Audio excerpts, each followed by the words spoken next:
Hey everybody, it's Vintage Steve. In this video, I'm going to give you a quick walk around of some of the happenings we have going on in the shop. Coming up to the 1938 Chevy, you can see we're making steady progress on it. Lately, our technicians have been installing the brake lines and the master cylinder.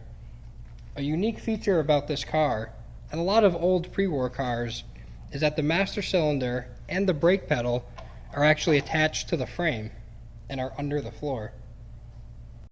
This hole in the body is how you would access the master cylinder to check your brake fluid. It's kind of in an inconvenient spot, so that's why we're doing the brakes before we put the body on the frame. The next step in the process is assembling the dash. We've already went ahead and painted it, and now we're getting everything ready to assemble the dash as it was when this car was built in 1938. We have the original wiring harness left over. Our technicians have gone through and labeled everything so we know what everything is and what everything does. We'll be making a harness from scratch and wiring it the same way they would have in 1938. These are some of the original pieces that we pulled off the car when it first showed up. This is the original gauge cluster. It's functional, but it needs a good cleaning and a good polishing.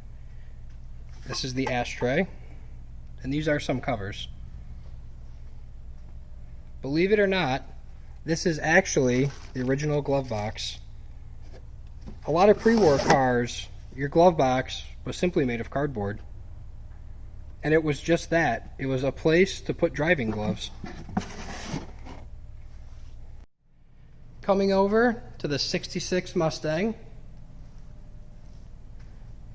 we have pulled the motor out. The reasoning is it has somewhat low compression in 2 cylinders, and it has an external coolant leak. So while the engine is out, we've started going through and checking everything while it's easy to get to. Some of the hoses are in rough condition. There's a little bit of rust starting. We're going to fix that and paint it and make it brand new.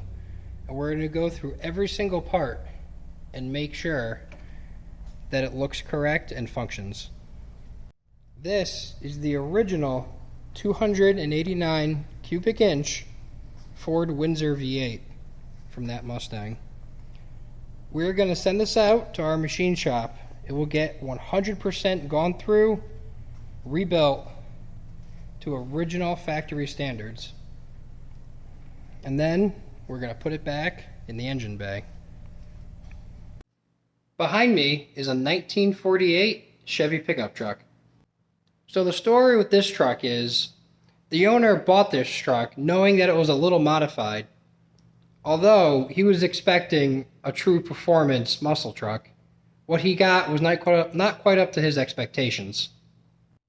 This is far from an original 48 pickup truck. This truck has been heavily resto-modded. This is an LS V8.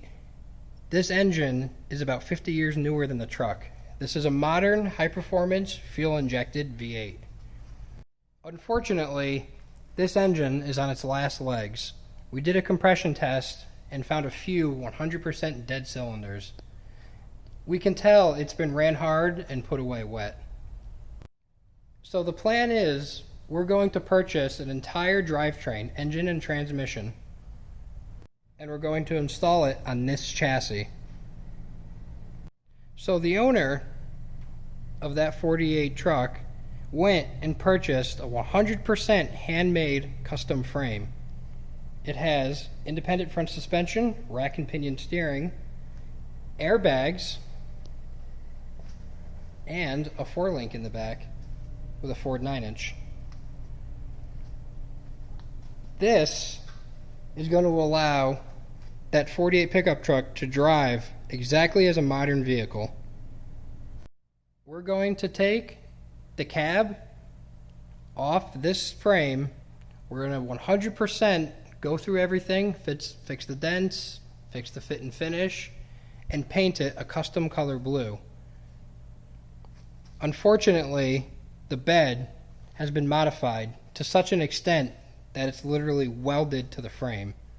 So at this point, it's more cost effective to buy a new 100% brand new bed and install it on the new chassis.